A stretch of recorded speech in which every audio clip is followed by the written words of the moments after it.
विद्यार्थी मित्रांनो, आपण काल पाहिले की what is resistance, what is conductance, what is specific resistance, what is specific conductance, what is equivalent conductance. आणि आता आपल्याला बघायचं आहे जो कंडक्टन्स आहे, how the conductance of the solution determined. So त्यामुळे आपण बघणार आहोत डिटर्मिनेशन ऑफ कंडक्टन्स. आता जो हा कंडक्टन्स आपल्याला डिटरमाइन करायचा आहे याच्यामध्ये, हा कंडक्टन्स जो डिटरमाइन करायचा आहे, तो कंडक्टन्स जो आहे तो equivalent conductance of the solution आपण पाहिलेला आहे. तो कसा, मगाशी आपण काल फॉर्म्युला पाहिलेला, equivalent conductance small lambda is equal to काय होतं 1000 × K डिवायडेड बाय C. म्हणजे याचा अर्थ इक्विव्हॅलंट कंडक्टन्स आपल्याला जर डिवाइड पाहायचा असेल, आपण या फॉर्म्युलावरती पाहिलेला बघा, lambda is equal to 1000 × K divided by C. म्हणजे आपल्याला इक्विव्हॅलंट कंडक्टन्स जर काढायचा असेल तर आपल्याला काय करावं लागतं, स्पेसिफिक कंडक्टन्स के जो आहे हा स्पेसिफिक कंडक्टन्स आपल्याला काय करावं लागेल, कॅल्क्युलेट करावं लागेल.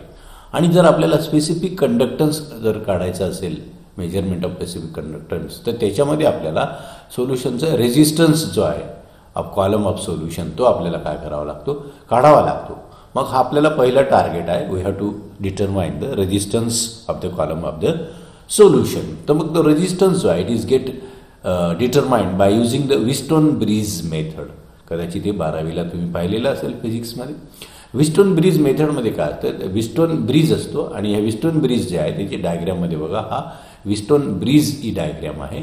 आणि ह्या डायग्रॅममध्ये आपल्याला काय आहे, हा एक दिलेला इथे हा मूव्हिंग जो आहे R1 R2 दाखवलेला, हा एक रेजिस्टन्स आहे आणि याला व्हेरिएबल रेजिस्टन्स असं आपण म्हणतो.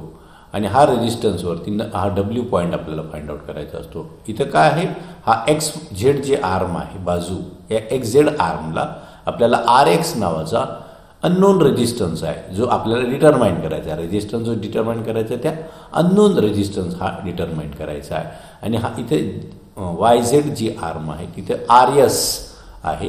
हा असा रेजिस्टन्स आहे की तो नॉन रेजिस्टन्स आहे. आपल्या याला व्हेरिएबल रेजिस्टन्स आपल्याला तो नोन आहे, पण त्याचा रेजिस्टन्स आपल्याला माहिती आहे, तो असा इथं प्लेस केलेला आहे.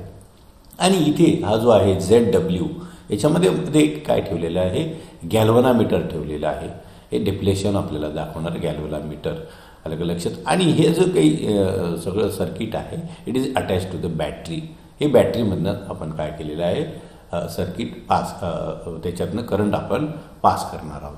आता याच्यामध्ये आता करंट पास करताना आपल्याला बघा इथं दिलेलं आहे की RX काय म्हटलं आपण, अननोन रेजिस्टन्स, ज्याचा आपण तो YZ आर्मला ठेवलेला आहे.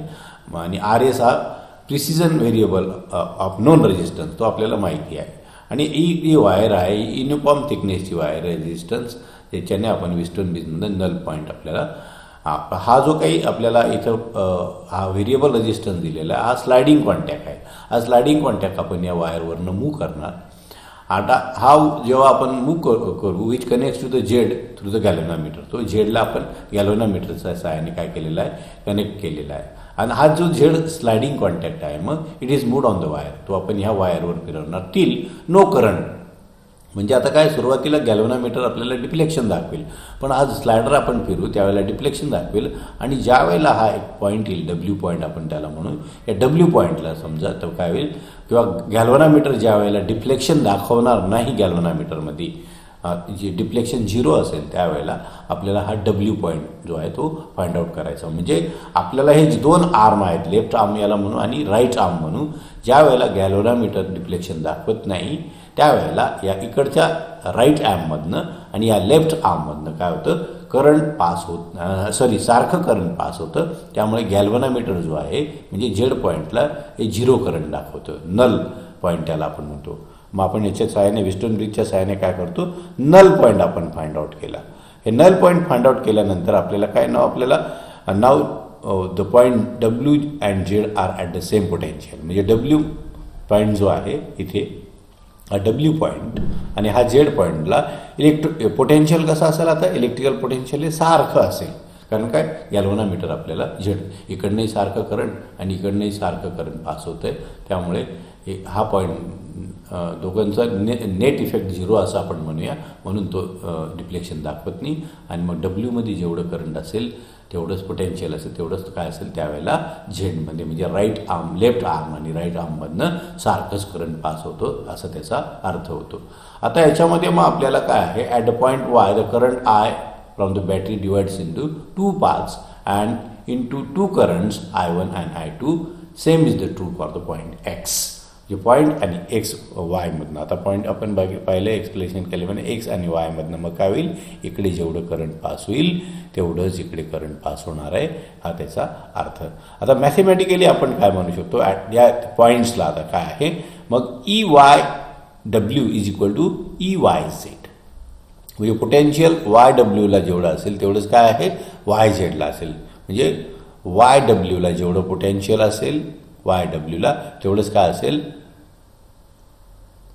XWला पोटेन्शियल आपल्याला असेल. ते आपण हेच लिहिलेलं आहे इथं YW YZ नॉट YW आणि YZ इथं जेवढं पोटेन्शियल असेल तेवढंच काय असेल या राईट आर्ममध्ये असेल.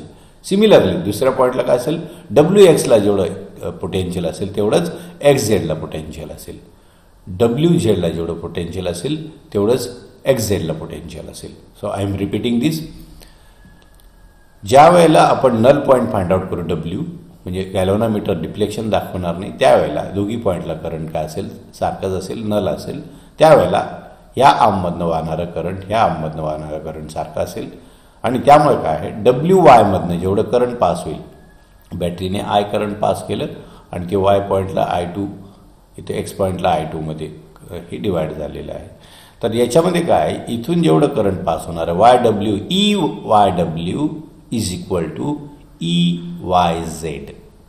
EYW is equal to EYZ. Similarly काय होईल EWX is equal to EYZ असं इक्वेशन आपल्याला हे मिळणार आहे. इथं मिळालं आहे EYW is equal to EYZ आणि EXW is equal to EXZ. These are the equation number 1, 2 आपण त्यांना म्हणू 1.12 आणि 1.13 हे दोन इक्वेशन. जर आपण ओम्स लॉ अप्लाय केला तर ओम्स लॉ अप्लाय केल्यानंतर आपल्याला काय मिळेल R2 into I2 is equal to RS into I1 म्हणजे काय R2 into I2 is equal to R2 into I2 हे बघा करंट आर आहे काय असेल दोघांचा resistance R2 into I2 is equal to RX into I1 RS into I1 हे equation आपल्याला मिळेल. सिमिलरली आपण हे बघा आता R2 into I2 is equal to RS into I1 R2 into I2 is equal to RS into I1. Similarly काय होईल मग I2 into R2 is equal to RS into I1 आहे तर सिमिलरली काय होईल मग R2 into I1 is equal to R1 into I2 is equal to RX into I1. R2 into I2 is equal to RS into I1 असेल तर R1 into I2 is equal to RX into I1. Similar ते equation लिहिलेलं R1 into I2 is equal to RX into I1. हे Ohm's लॉच्या साहाय्याने आपण मग equation आपण मांडले.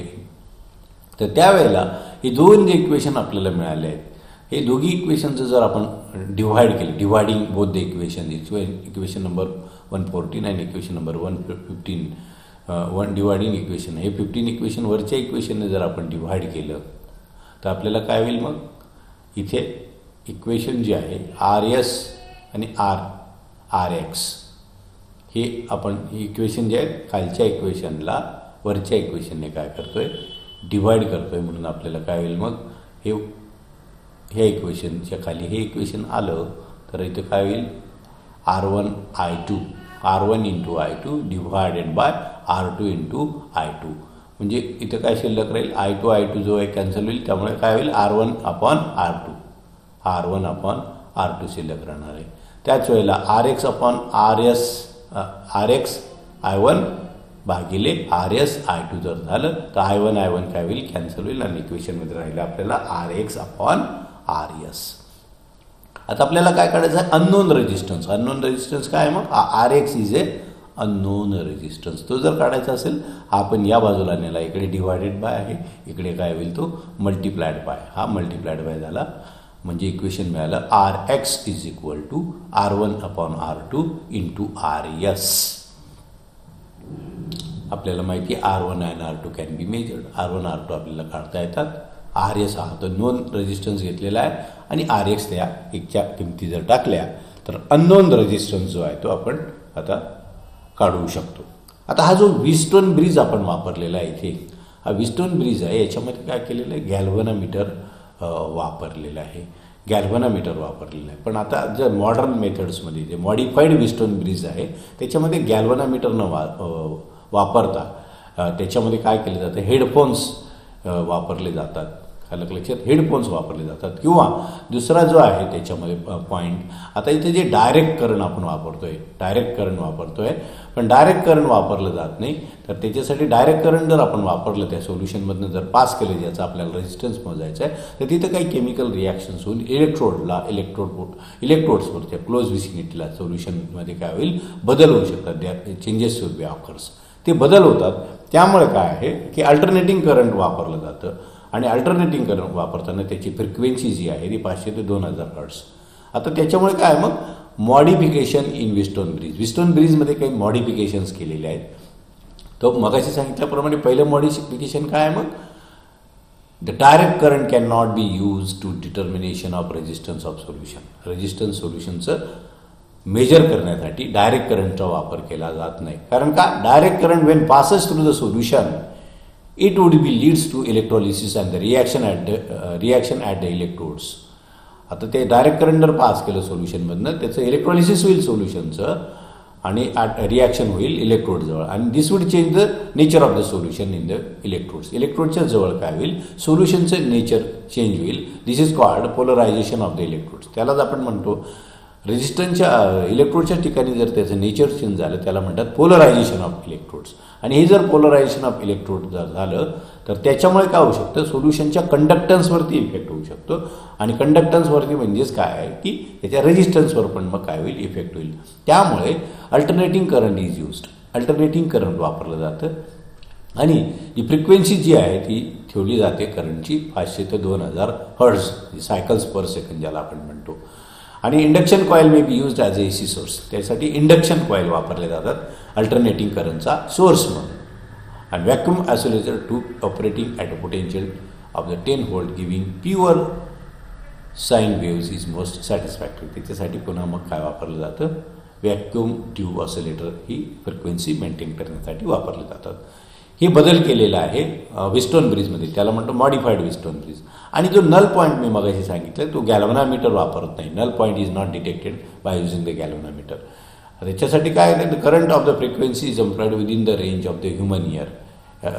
फ्रिक्वेन्सी करंट असलेलं विशिष्ट फ्रिक्वेन्सी जे ह्युमन कानाला, माणसाच्या कानाला ऐकू येईल अशा प्रकारची फ्रिक्वेन्सी वापरली जाते. आणि देअरफॉर हेडफोन्स वापरून केलं जातं.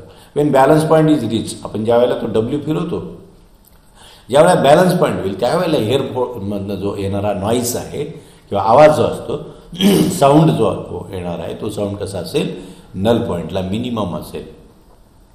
Now days cathode ray oscilloscope or electron beam indicator is employed. Electronic device हे ऑसिलोस्कोप किंवा इलेक्ट्रॉन बीम डिटेक्टर काय केले जातात, वापरले जातात. आणि मग हा मॉडिफाईड जो आपण म्हणतो नल पॉईंट डिटेक्टर ज्याला आपण म्हणतो, हेडफोन किंवा त्याच्या सहाय्याने NDR इथं वापरलं जातं. बघा हा नल पॉईंट डिटेक्टर काय केलं, व्हेरिएबल रेजिस्टन्सवरून फिरवतो आणि नल पॉईंट काढतो. RS इज अननोन रेजिस्टन्स आणि RX इज ज्याचा रेजिस्टन्स आपल्याला, ज्या सोल्युशनच्या रेजिस्टन्स आपल्याला कॅल्क्युलेट करायचा आहे. अशा प्रकारे हा सेटअप पुन्हा मग केलेला आहे. आणि इथं इंडक्शन कॉईल, आपण तिथं वरती जी डायग्राममध्ये बॅटरी वापरलेली आहे, इन प्लेस ऑफ दॅट इथं वापरलेला आहे इंडक्शन कॉईल. हे अल्टरनेटिंग करंट सोर्स हा वापरला जातो. त्याच्यासाठी हा मॉडिफाईड व्हीटस्टोन ब्रिज आपण वापरला जातो. आता काय, हे कपॅसिटर जो आहे तो RS to compensate the capacitance production of RX. When AC is passed through the cell, electrode surface act as a capacitor. हे इलेक्ट्रोड सरफेस हे कपॅसिटर म्हणून ॲक्ट होतात. And capacitance may be large, त्यावेळेला capacitance हे जास्त असतं. It is possible to sharpen the balancing by adjusting the condenser equal to capacitance of the cell. ज्यावेळेला आपण याच्यातनं कॅपॅसिटन्स हा लार्ज असू शकतो, ज्यावेळेला इलेक्ट्रोड सरफेस ॲक्ट ॲज अ कॅपॅसिटर आणि जेव्हा AC करंट पास होईल त्यावेळेला कॅपॅसिटन्स हा लार्ज असू शकतो. तो कॉम्पेन्सेट करण्यासाठी बॅलन्सिंग ॲडजस्टमेंट केली जाते आणि त्यासाठी कॅपॅसिटन्स सेल काय केला जातो, हा वापरला जातो. So the unknown resistance in column of solution is kept in the conductivity cell. त्यामुळे अननोन रेजिस्टन्स कुठे ठेवलेला आहे, इथे मात्र आपण वरची सर्किटमध्ये दाखवलेला होता, हा इथं इलेक्ट्रोलायटिक सोल्युशनचा कंडक्टन्स काढायचा म्हणून तो सेलमध्ये ठेवला जातो. अशा प्रकारे आपण त्याचं काय करू शकतो, रेजिस्टन्स सोल्युशन हे एक तर विस्टोन ब्रिजने किंवा मॉडिफाईड विस्टोन ब्रिजच्या सहाय्याने आपण काय करू शकतो, कॅल्क्युलेट करू शकतो. आता त्याच्यातला सेकंड पार्ट जो आहे तो कंडक्टिव्हिटी ब्रिज. सोल्युशनचं कंडक्टन्स ज्या वेळेला आपल्याला मोजायचं असतं त्याच्यासाठी आपल्याला कंडक्टिव्हिटी सेल जे कंडक्टोमीटर नावाचं इन्स्ट्रुमेंट असतं आणि त्या इन्स्ट्रुमेंटला एखाद्या इलेक्ट्रोलायटिक सोल्युशनचं किंवा एखाद्या सोल्युशनचं कंडक्टन्स जर आपल्याला काढायचं असेल तर त्याच्यासाठी काही इलेक्ट्रोड्स वापरले जातात, सेल वापरले, नॉट इलेक्ट्रोड्स, सेल वापरले जातात. त्या सेलला कंडक्टिव्हिटी सेल असं आपण म्हणतो. आता हे कंडक्टिव्हिटी सेल जे आहेत, the conductivity devices or cell is used for the measurement of conductivity of a solution. सोल्युशनची एका कंडक्टिव्हिटी वापरण्यासाठी ते यूज होतात आणि वेगवेगळ्या प्रकारचे कंडक्टिव्हिटी सेल्स जे आहेत वेगवेगळ्या सेपमध्ये डिपेंडिंग अपॉन द पर्पज कशासाठी आपण वापरणार आहोत अशा प्रकारचे सेल जे आहेत ते काय केले जातात आपल्याला मार्केटमध्ये अवेलेबल आहेत. त्याच्यामध्ये पहिला जो एल सेल आहे fill type of the cell. Fill type का म्हणतो याला, तर याच्यामध्ये काय बघा, दोन इलेक्ट्रोड इथं या दोघी बाजूला जोडलेले आहेत आणि ते कुठे आहेत, so electrodes are dip into the solution आहे. बोटल आहे आणि याच्यामध्ये सोल्युशन पोअर केलं, फिल करतो, भरतो आपण इलेक्ट्रोलायटिक सोल्युशन ज्याचा कंडक्टन्स आपल्याला मोजायचा आहे त्याला म्हणतात fill type of the cell. भरतो म्हणून fill type of the cell आहे आणि नंतर तो एक इन्स्ट्रुमेंटला कंडक्टोमीटरला तो जॉईन केलं जातं. Conductometer is the instrument which is used for the measurement of conductance आणि त्याच्यासाठी हा असा प्रकारचा dip type of the cell आहे. हा दुसरा डीप टाईप ऑफ सेल आहे. हा देखील काय, हा डीप टाईप ऑफ, हा फिल टाईप ऑफ, हा डीप म्हणजे काय, हे बिकरसारखं कंटेनर आपल्याला आहे, त्याच्यामध्ये इलेक्ट्रोलायटिक सोल्युशन घेतलेलं आहे आणि त्याच्यामध्ये हे दोन सेल जे आहेत प्लॅटिनम इलेक्ट्रोड ते डीप केलेले आहेत. ते काय केलेले आहे तिथे डीप केलेले आहेत. आता याच्यामध्ये काय आहे, हे जे काही दोन इलेक्ट्रोड असतील ते पायरेट ग्लास ट्यूबमध्ये ते फिक्स केलेले असतात आणि त्यांना दोन्ही खाली काय असतात, प्लॅटिनम इलेक्ट्रोड्स असतात. खाली हे प्लेट आहेत, या प्लॅटिनम इलेक्ट्रोडच्या प्लेट आहेत आणि मग नंतर ते दोन्ही इलेक्ट्रोड जे आहेत they are connected to the conductometer. आणि तिसरा प्रकारचा जो सेल आहे याच्यामध्ये it is a flow type of, म्हणजे जेव्हा रिॲक्शन कंटिन्युअस चालू असेल, एखादा समजा एखादी रिॲक्शन कॅरी आउट केली जाते, ट्यूबमधनं पास होतं सोल्युशन. इंडस्ट्रीमध्ये जर आपल्याला एखादा पाईपमधनं काही सोल्युशन पास होते, पाईपमधनं वॉटर पास होते, पाईपमधनं एक विशिष्ट प्रकारचं केमिकल पास होतं आणि त्याचं कंडक्टन्स जर आपल्याला ऑनगोईंग प्रोसेसमध्ये ऑनगोईंग रिॲक्शन चालू असताना जर आपल्याला मोजायचं असेल तर त्यावेळेला flow type of the cell हे जे काय होतात वापरले जातात. म्हणजे इकडनं काय होतं, सोल्युशन हे पास होतं ट्यूबमधनं आणि त्याच्यामध्ये काय केलेलं आहे, इलेक्ट्रोड डीप केलेले आहेत आणि ते कनेक्ट केलेले आहेत मग इन्स्ट्रुमेंटला. अशा प्रकारचा जो कंडक्टिव्हिटी सेल आहे याला आपण काय म्हणतो, flow type of the cell जो आहे त्याच्याने आपण कंडक्टन्स वापरू शकतो. आता ही जी काही इथं इलेक्ट्रोड जोडलेले आहेत, डीप केलेले आहेत, इथं प्लॅटिनम इलेक्ट्रोड्स आहेत आणि त्याच्यामध्ये जे इलेक्ट्रोड डीप केलेले असतात त्यांचं डिस्टन्स जे आहे ते विशिष्ट प्रकारचं डिस्टन्स असतं आणि त्याचं सरफेस एरिया देखील काय विशिष्ट प्रकारचं असतं, depending kind of the measurement. कशा प्रकारचं मेजरमेंट आपल्याला करायचं आहे ते आपल्याला त्याच्यानुसार त्याचं डिस्टन्स आणि त्याचा एरिया ठरतो. आता ही जी काही इलेक्ट्रोड आहे इथं प्लॅटिनमचा, हा प्लॅटिनमचा इलेक्ट्रोड आहे किंवा गोल्डचे देखील आपल्याला असू शकतात. अशा प्रकारे आपल्याला हे वेगवेगळ्या प्रकारचे सेल आहेत त्याचं डिस्कशन इथं दिलेलं आहे. डिव्हाइस बेसिंग सोल्युशनमध्ये वेगवेगळ्या प्रकारचे the conductivity cell is prepared for Pyrex ग्लासचा कंडक्टिव्हिटी सेल बनलेला असतो. The pair of gold or platinum electrodes are firmly located in a constant geometry in respect to the each other and welded to thick platinum wires and are fused in glass tube. Glass tube मध्ये ते fuse केलेले असतात. The conductance of the solution depends upon the distance between the electrodes. बघा मगाशी सांगितल्याप्रमाणे सोल्युशनचं conductance कशावर dependent आहे, ते इलेक्ट्रोड जे आहेत ते किती अंतरावर ठेवलेले आहेत आणि cross section area of the electrode, इलेक्ट्रोडचा एरिया किती आहे the electrodes are widely placed if conductance of the solution is high. एखाद्या सोल्युशनचं जे कंडक्टन्स आहे खूप जास्त असेल ते इलेक्ट्रोड जे आहे ते लांब अंतरावर ठेवले जातात आणि जर त्याचं कमी असेल तर ऑब्व्हियसली ते थोडे जवळ ठेवले जातात. The electrodes are widely placed if the conductance of solution is high and the electrodes are placed near म्हणजे जवळ to each other for the solution of low conductance. Conductance जर कमी असेल तर ते जवळ ठेवले जातात. The platinum electrodes are electrically coated with the thin layer of the finely divided platinum black. ते जे मगाशी सांगितलं ते इलेक्ट्रोड जे आहे ते प्लॅटिनम ब्लॅकने कोटेड असतात. हे प्लॅटिनम ब्लॅकने काय केलेलं असतात, क्लोटेड असतात आणि याच्यामध्ये for electrolysis 3% of solution of electroplating acid is used. Different types of cell हे वेगवेगळ्या प्रकारचे आपण वरती सेल आहेत ते वापरले जातात कंडक्टन्स मेजरमेंटसाठी. ज्यावेळेला आपण कंडक्टन्स एखादा कंडक्टिव्हिटी सेल वापरून एखाद्या सोल्युशनचं कंडक्टन्स मोजतो त्यावेळेला आधी आपल्याला तो जे सेल आपण वापरलेला आहे मग त्याचा सेल कॉन्स्टंट, कारण त्या cell itself has capacity to conduct the electricity. त्या सेलचा स्वतःचा कंडक्टन्स असू शकतो. त्यामुळे पहिल्यांदा तो सेल जो वापरणार आहेत आपण मग कुठल्याही प्रकारचा डिपिंग टाईप वापरू कुठल्याही हे जे सेल आहेत यांचा सेल कॉन्स्टंट आधी काढावा लागतो. तो सेल कॉन्स्टंट मग आपल्याला काढावा लागतो. काय सेल कॉन्स्टंट काय असतो मग for the conductivity cell constant काय, it is the ratio of distance between the electrodes and the surface area is constant called cell constant. आता हे जे काय आहे मग for the conductivity cell the ratio of distance between the electrodes त्या दोन इलेक्ट्रोडमधलं अंतर and their surface area A is constant. त्याचा सरफेस एरिया हा काय आहे कॉन्स्टंट असतो. तो कसा दिला जातो मग सेल कॉन्स्टंट थीटा ज्याला आपण म्हणू L/A. म्हणजे थीटा जो आहे सेल कॉन्स्टंट कशाने मेजर केला जातो L/A. सेल कॉन्स्टंट जो आहे तो थीटा सिम्बॉलने दाखवला जातो आणि त्याला आपण फॉर्म्युला आहे L/A. It is the cell constant is the ratio of distance between the electrodes म्हणजे L.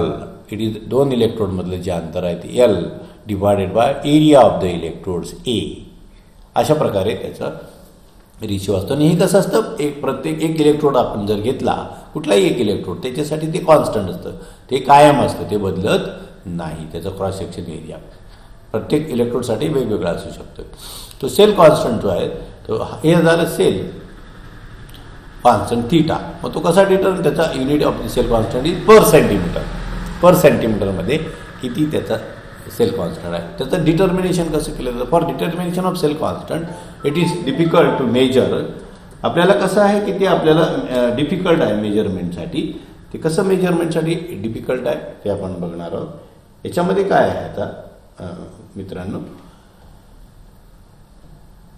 L आणि A म्हणजे length of the conductor distance between the electrodes आणि एरिया हा मेजर करणं डिफिकल्ट असतं. आणि the cell constant is determined indirectly by measuring the resistance. त्यामुळे काय आहे एक्झॅक्ट मेजरमेंट आपण करू शकत नाही. त्यामुळे ते कशाने मेजर केलं जातं indirectly by measuring the resistance or conductance of the solution whose specific conductance is accurately known. म्हणजे इनडायरेक्टली मोजलं जातं. सेल कॉन्स्टंट कसा मोजला जातो बाय डिटरमाइनिंग इनडायरेक्टली काय मेजर केलं जातं resistance or conductance of the solution. सोल्युशनचं रेजिस्टन्स किंवा कंडक्टन्स मोजलं जातं की ज्या सोल्युशनचं स्पेसिफिक कंडक्टन्स आपल्याला माहिती आहे असे सोल्युशनचं कंडक्टन्स किंवा रेजिस्टन्स मोजलं जातं आणि त्याच्यावरून मग आपल्याला सेल कॉन्स्टंट कॅल्क्युलेट केला जातो. कसा K is equal to L into capital L into L/A. हा फॉर्म्युला आधी आपण पाहिलेला आहे. हे काय specific conductance is equal to conductance divided by L/A. L is the distance, length of the electrodes and A is the cross sectional area. हा formula आपल्याला माहिती आहे. मग याच्यामधनं L/A काय मानलेला आहे आपण L/A थीटा आहे. तर आपण काय टाकला K is equal to conductance into cell constant. म्हणून सेल कॉन्स्टंट आपल्याला काढायचा आहे. मग हा L काय होईल इकडे गुणिले तिकडे जाताना डिवाइड होईल. म्हणून theta is equal to K/L. किंवा दुसरा पण म्हणजे हा फॉर्म्युला आपल्याला मिळाला मग सेल कॉन्स्टंट काढण्यासाठी specific conductance divided by observed L म्हणजे observed conductance of the solution. हे स्पेसिफिक कंडक्टन्स जे आहे ते आपल्याला सोल्युशनचं आधीच माहिती असतं, फक्त आपल्याला काय काढायचं असतं, कंडक्टन्स ऑफ द सोल्युशन. किंवा आपण रेजिस्टन्सने पण काढू शकतो. तर रेजिस्टन्ससाठी काय फॉर्म्युला आहे, theta is equal to K into R. K काय आहे, specific conductance of the solution, जे आपल्याला ऑलरेडी माहिती असतं. R is the resistance, observed resistance, जो आपण काढू शकतो. Cell constant is determined using this equation. दोघी इक्वेशन वापरून आपण सेल कॉन्स्टंट काय करू शकतो, कॅल्क्युलेट करू शकतो. Known concentration is used to determine the cell constant. Specific conductivity is accurately known at different concentrations and temperature. Specific conductivity जी आहे वेगवेगळ्या टेम्परेचरला आणि कॉन्सन्ट्रेशनला आपल्याला माहिती असते, नोन असते, आणि त्याच्यावरून आपण काय करतो, मग काढू शकतो. बघा इथे दिलेलं आहे स्पेसिफिक कंडक्टिव्हिटी वेगवेगळ्या कॉन्सन्ट्रेशनला. KCl solution generally cell constant वापरण्यासाठी, कॅल्क्युलेट करण्यासाठी KCl सोल्युशनचा वापर केला जातो. अशा प्रकारे आपण काय करू शकतो, मग एखाद्या सोल्युशनचं कंडक्टन्स जे आहे ते काय करू शकतो, मेजर करू शकतो. मग आपल्याला अशा प्रकारे इथे काही प्रॉब्लेम्स जे आहेत ते प्रॉब्लेम्स आपल्याला जे आहेत सॉल्व्ह करायचे असतात. या टॉपिकवर काही प्रॉब्लेम्स दिलेले आहेत, त्याच्यात थोडंसं डिस्कशन आपण करून घेऊ, म्हणजे आपल्याला तुम्हाला प्रॉब्लेम सॉल्व्ह करताना ते लक्षात येईल. इथं प्रॉब्लेम दिलेला आहे बघा, प्रॉब्लेम दिलेला आहे तो आपण आधी वाचूया. What is the problem. प्रॉब्लेमला 4 मार्क असतात परीक्षेमध्ये. आता ऑनलाईन परीक्षा असल्यामुळे कदाचित तुम्हाला प्रॉब्लेम येणार नाही, पण जर आले रिटर्न एक्झाममध्ये तर त्याच्यासाठी असे प्रॉब्लेम येतात. Find the cell constant of conductivity cell when it is filled with 0.1 normal KCl solution at 25 degrees Celsius. It gives a resistance of 225.5 ohm. Specific conductance of the 0.1 normal KCl solution is 1.2886 into 10 raised to minus 3 milliohm per centimeter. हा problem आपल्याला दिलेला आहे. हा problem वाचल्यानंतर आपण लक्षात घ्यायचं की आपल्याला what is asked in the problem. प्रॉब्लेममध्ये काय विचारलेलं आहे, तर आपल्याला काय विचारलेलं आहे, find cell constant conductivity cell of conductivity cell. Conductivity सेलचं आपल्याला काय काढायचं आहे, सेल कॉन्स्टंट, म्हणजे आपल्याला काढायचं आहे थीटा. पण त्याच्यासाठी आपल्याला काय सांगितलेलं आहे, स्पेसिफिकेशन्स काय दिलेले आहेत, केव्हा काढायचा आहे तो, when it is filled with 0.1 normal KCl solution at 25 degree Celsius. तो कशाने भरलेला आहे, 0.1 नॉर्मल KCl सोल्युशनने 25 डिग्रीला, आणि त्यावेळेला त्या सोल्युशनचं रेजिस्टन्स पण आपल्याला दिलेलं आहे. किती आहे ते 625.5 ओहम, आणि त्या सोल्युशनचं स्पेसिफिक कंडक्टन्स पण आपल्याला दिलेलं आहे 0.1 नॉर्मल KCl सोल्युशनचं. हे किती आहे 1.2866 into 10 raised to minus 3 milliohm per centimetre. मग आपल्याला गिव्हन डाटा काय आहे, स्पेसिफिक कंडक्टन्स दिलेला आहे के, तो आपण लिहिला. असं गिव्हन लिहायचं, सोल्युशन डाटा किंवा गिव्हन असं खाली लिहायचं, आणि त्याच्यामध्ये मग के दिलेला आहे. पुन्हा काय दिलेला आहे, रेजिस्टन्स आर दिलेला आहे, तो किती आहे 625.5 ओहम. आणि आपल्याला काय काढायचं आहे, थीटा काढायचा. मग थीटाचा फॉर्म्युला आपल्याला माहिती आहे, रेजिस्टन्स दिलेला आहे, स्पेसिफिक कंडक्टन्स दिलेला आहे, त्यामुळे थीटाचा फॉर्म्युला मग अशी आपण वरती पाहिलाच. हा आर रेजिस्टन्स दिलेला असताना जर कंडक्टन्स दिलं असतं तर हा फॉर्म्युला आहे. रेजिस्टन्स दिला आहे म्हणून theta is equal to K into R formula वापरला. Theta is equal to K into R. सगळ्या किमती दिलेल्या आहेत, फक्त किमती टाकायच्या. केची किंमत टाकली आणि आरची किंमत टाकली, या दोघांचा गुणाकार केला तर आपल्याला थीटा मिळाला 0.8060 पर सेंटीमीटर. म्हणजे अशा प्रकारे सेल कॉन्स्टंट काय करता येऊ शकतो, कॅल्क्युलेट करता येऊ शकतो. अजून एक प्रॉब्लेम आहे. आता प्रॉब्लेम वेगवेगळ्या प्रकारचे विचारले जाऊ शकतात. इथे आरती रेजिस्टन्स दिलेला होता, इथे कंडक्टन्स दिलेला. बघू प्रॉब्लेम वाचतो.